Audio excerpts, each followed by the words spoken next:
Hello and welcome to our November virtual meeting. My name is Kim Davenport and I'm the Communications Manager for Tacoma Historical Society, coming to you again from my historic Lincoln District home.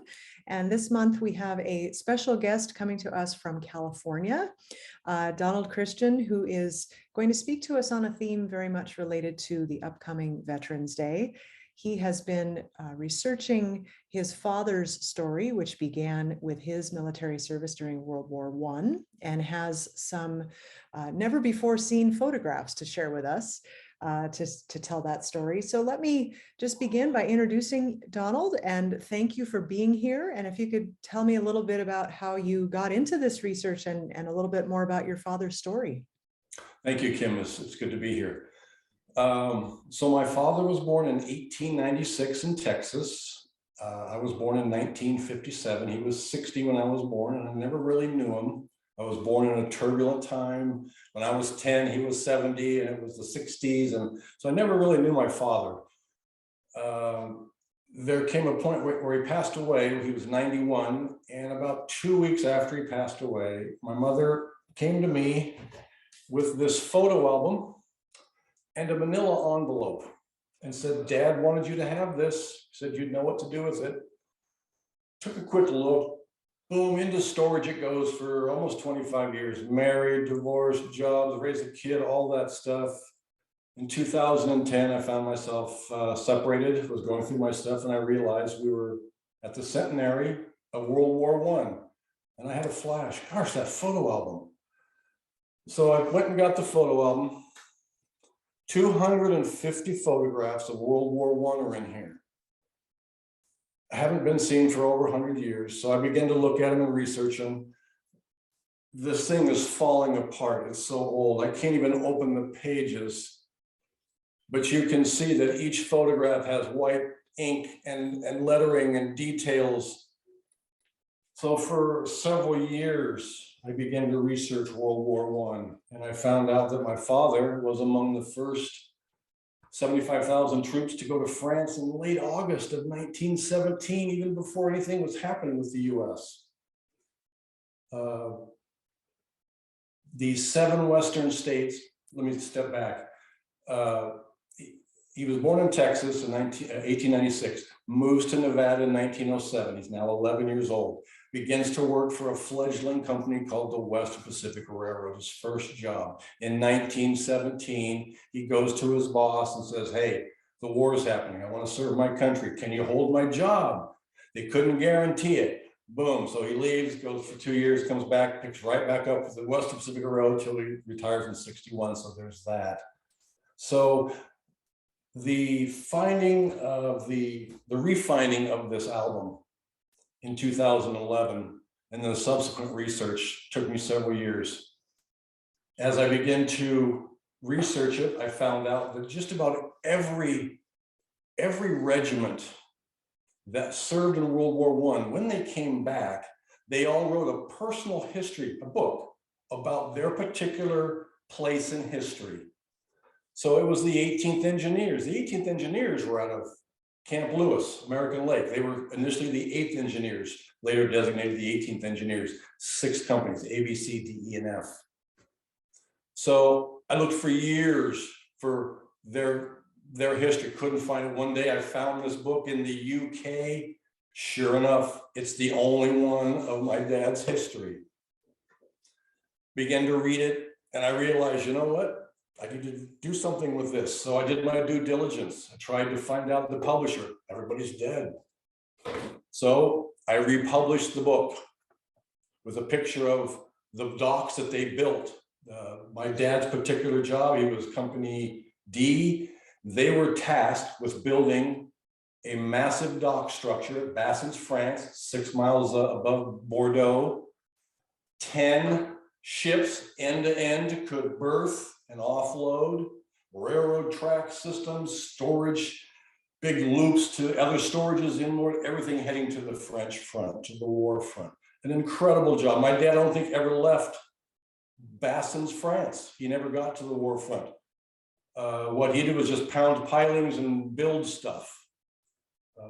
So that was kind of what they did. They The 7 Western states that bivouacked up at American Lake, Camp Lewis, arrived in, I don't know, June of some time, and trained for a couple of months, and then left in like August 20th, or August 1st. By August 20th, they were in New York, heading over to France. They were ahead of everybody. So that's the general story of how I got into this, and it's been exciting. There's so much that people don't know about World War I. Did you happen to see the Peter Jackson, They Shall Not Grow Old? He took black and white footage and colorized it. If you have not seen that, you must go see it. You can buy the DVD. Spectacular. Really gives you an idea of what these young kids were going through. So there you have it. Yeah. That's an amazing story. And I think, especially for folks around here who have still an ongoing connection with now JBLM, but it's such a major part of our community to learn that it was so important in the very, very early history of World War I is really critical. So many things that came up as I began to do research into this. 2 things that really struck me was that World War I was won using wood everywhere, trenches, bridges, cribbing, everything. And the other vital resource, horses. So the history of horses in World War I are incredible. So as I began to do my research, I was struck by whose camera? Where do you buy film? Where do you get it developed? Where do you store it when you're in war? As I looked at these photographs, different sizes, different formats, some have borders, some don't. Did my dad take all these photos? These questions I will never know.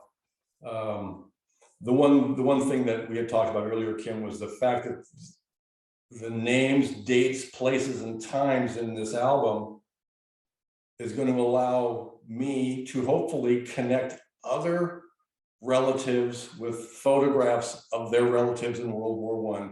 And that's a project that I'm working on. That's going to take a long time. I've started it, and hopefully maybe we can do something in the future with it. So with that, I'll start showing some photographs, unless you have some other questions No, I think please do. And I think we would be honored to help you as you do that research, help you connect with some of those families. We'd be honored to be part of that. But yeah, so, we're eager to see the pictures. Yeah, so I wish I could. If I showed you 1 picture a minute, it would take 4 hours. There's 250 of them. If I show, so this photograph here is my father taken right before he headed off to get on the boat, or to get on the train to head to New York. One thing my dad did, if you can look at this picture closely, is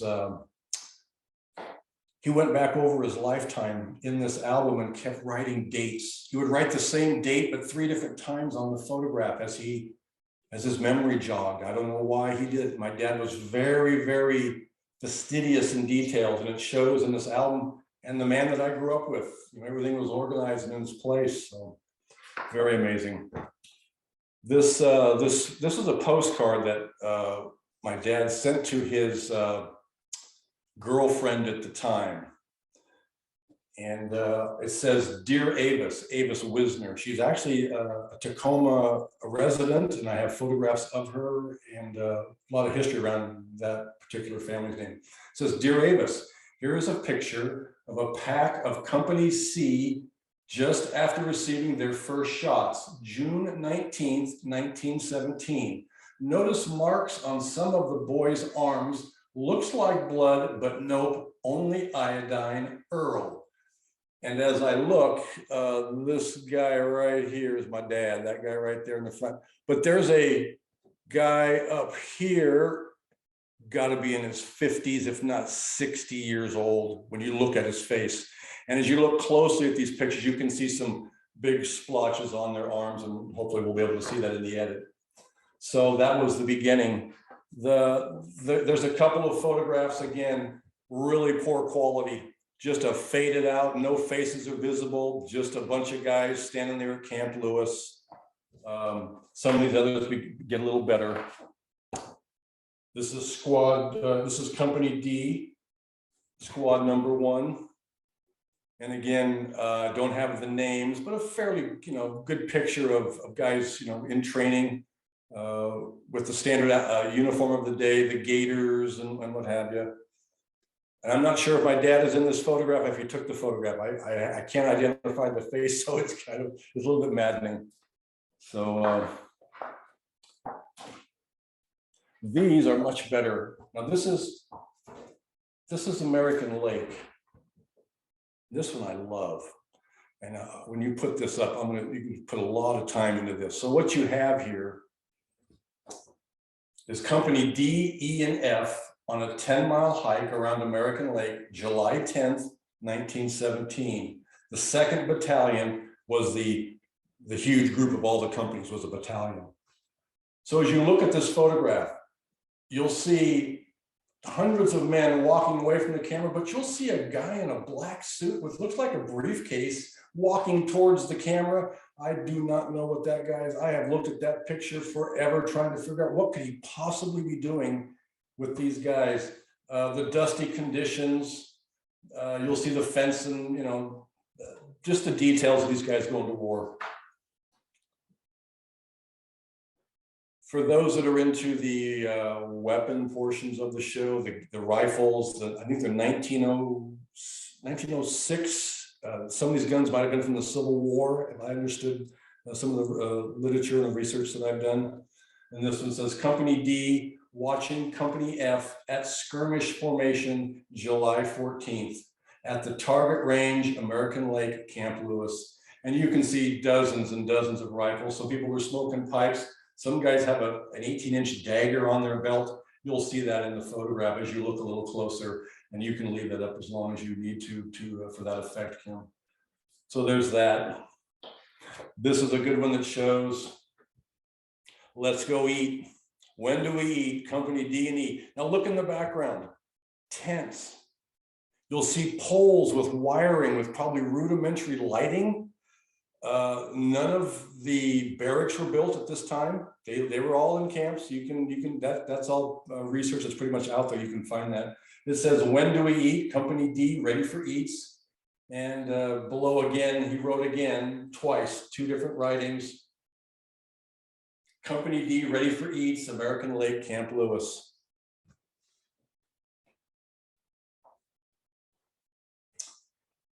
Again, they're on a hike. This would have been about 2 weeks before they left. As I understand, August 1st, they got on the troop train and began to head north. You can again see them all looking at the camera. Think about what a camera was 100 years ago. When you see the footage from They Will Not Grow Old, you realize that there's a guy with a tripod and he's hand cranking. That's why you have the jerky, because they were trying to get just a whole new thing, So these are a little bit of slice of something. I don't even know what this is. This is a picture that's called Four Comers at American Lake. Now these are 4 young lads.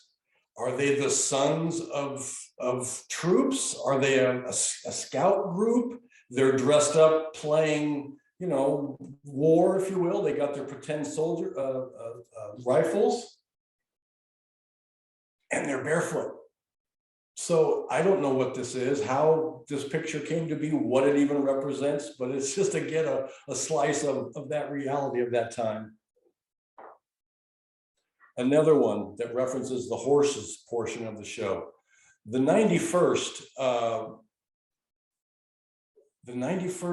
Regiment, I'm not sure or battalion, they were famous for their horses. And this is a photograph of them breaking a horse. And it says, breaking an outlaw, American Lake, Camp Lewis. There was also a saying at Camp Lewis, let her buck. It's just part of the history of American Lake and Camp Lewis and the horses as they broke them. Let her buck, let them, break them, let them buck and buck and buck. And again, my dad just happened to capture one of the pictures of it. As they finished up their training, they got on a troop train and they began to head east. This is another very interesting historical photograph. All the men went off to war.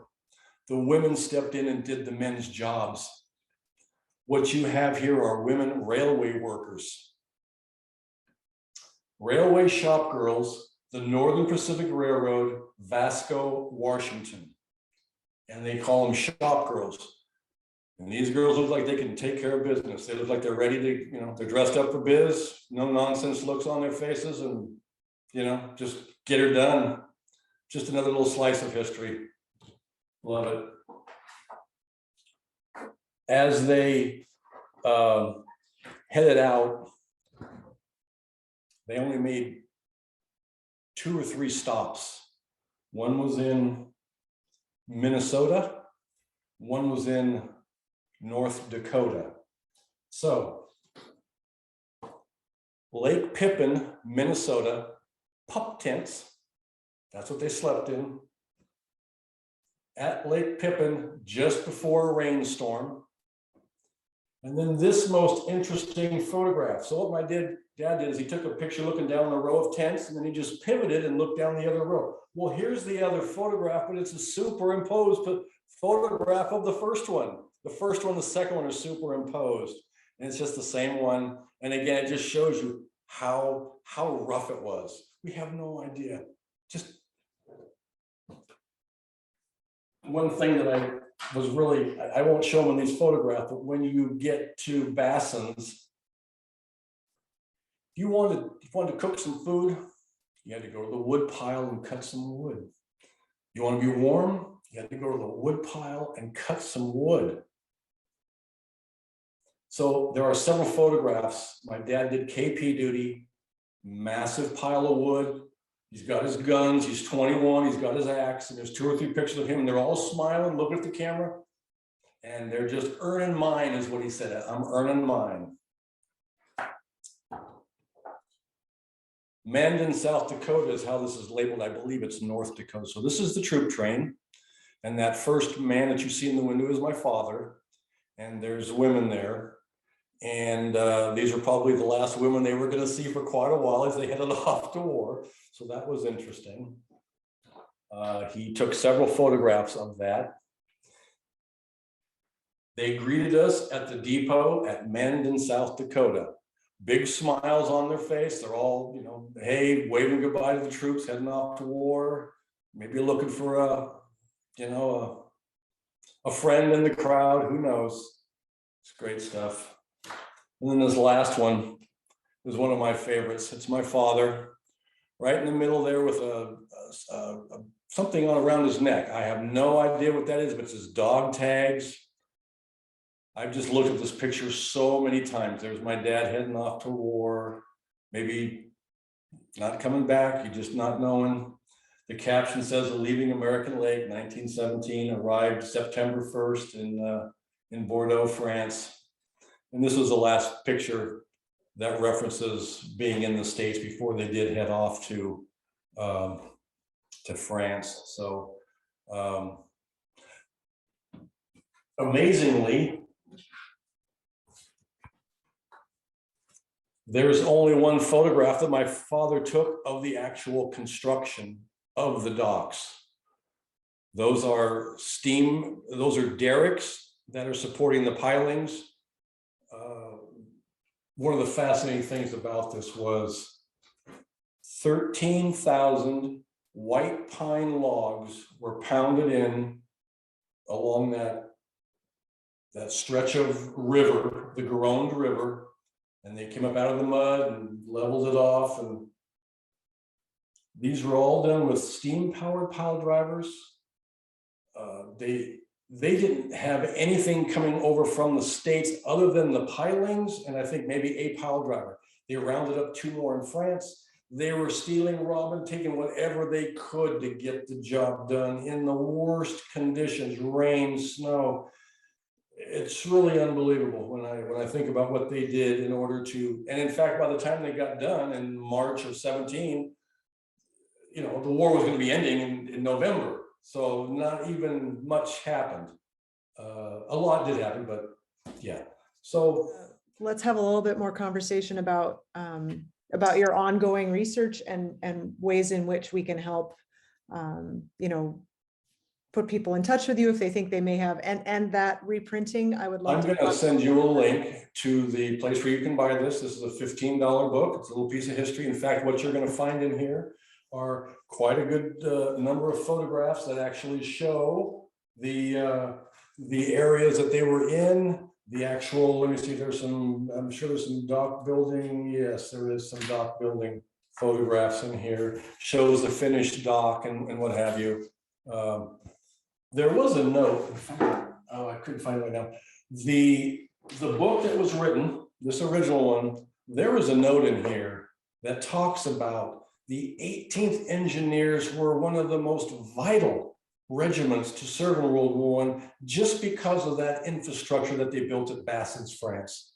And it is on my bucket list. Two things is to go to the World War I Museum and the mall, and then to go to Bassins, France. I've looked at Bassins in modern days. There's nothing even close to what was there, obviously, but it would be one of those things I would like to just complete that loop stuff. Yeah. There are pictures in this photo album because he was at the docks. I'm pretty sure he saw wounded, pretty sure.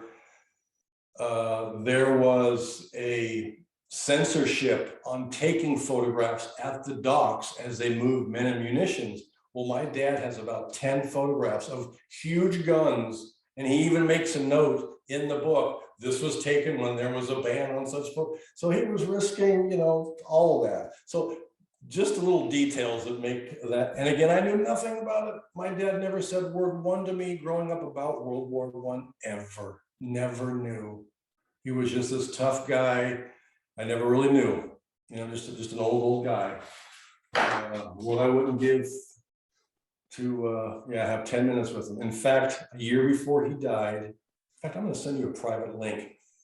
A year before he died, I went to see my dad. I had a video camera and I rested it on my knee and I just hit record, and he gave me about an 11-minute history of the Western Pacific Railroad going back to 1915 with names and dates and places. Again, that's the next book I'm actually working on, is the history of the Western Pacific Railroad, because my dad was right there almost from the start. So it was just all fan, and I knew nothing of it. None of us did. My dad was just this scary old man that never said anything to us. He was just really quiet and tough. But clearly he wanted you to know this history with leaving all of this to you. You know, right? What's amazing, so World War I happens, the pictures are taken, they go into the album. By the time I get them, I threw them into storage. I damn near lost them several times because I didn't pay storage. I had a house fire. This normally would have been out in my bedroom. For some reason, I stuck it inside a plastic container and I put my 3 high school yearbooks on top of it. The whole thing filled up with water as the firefighters were putting the fire out. So the album was completely soaked, but the fact that it was weighted down saved it. Wow. I would have lost it.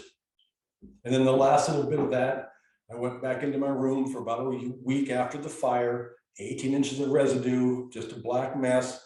I was looking for a little container with SD cards and USB drives that had all my research, everything, books, copy, scan. Couldn't find it. The last day I'm in the room, emotionally, I couldn't take it anymore. I said, I gotta go. I was on my hands and knees. I bent down, I put my hand to push off, and my hand naturally wraps around the round. I pick it up. It's my SD cards and the USB drives, and I've saved everything. It's so serendipitous how this history has made it 100 years. Isn't it? The fact that I'm the son of, I'm not a grandson, I'm not a great, no, my dad was in World War I. Leon Panetta's father also was in World War I. I contacted Leon Panetta, the politician. His father also was in World War I. He's probably, I'm 65, he's probably 10 years older than me. So there's this narrow window of people like me that are still alive that have this connection. It's really strange. It's really strange to have all this intricate history, and yeah, it's very interesting. So well, and what a great story about how important it is to protect history, because it's so easily lost. You know, Kim, at the end of your life, you have photographs, and you have memories.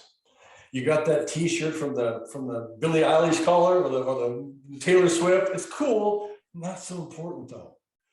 A fire will do that to you. Boy, it'll bring you up quick. What's important, and photographs and memories. So there's my little slice of World War I history as it relates to the Washington area, American Lake, Camp Lewis. Like I say, I would love to come up there and meet you and do a much bigger presentation, put more photos, hopefully get a bigger crowd, and maybe connect some people up with some history of their families. So that's my goal, one of them. And I hope, and I appreciate everything you've done to give me this venue to present this. I really appreciate that. Thank you. Let's definitely make it happen as you continue your research. Yeah. We'll make sure we help you connect people with all those names that are noted in that photo album, and we'll help connect those families. Well, there you have it. Yeah,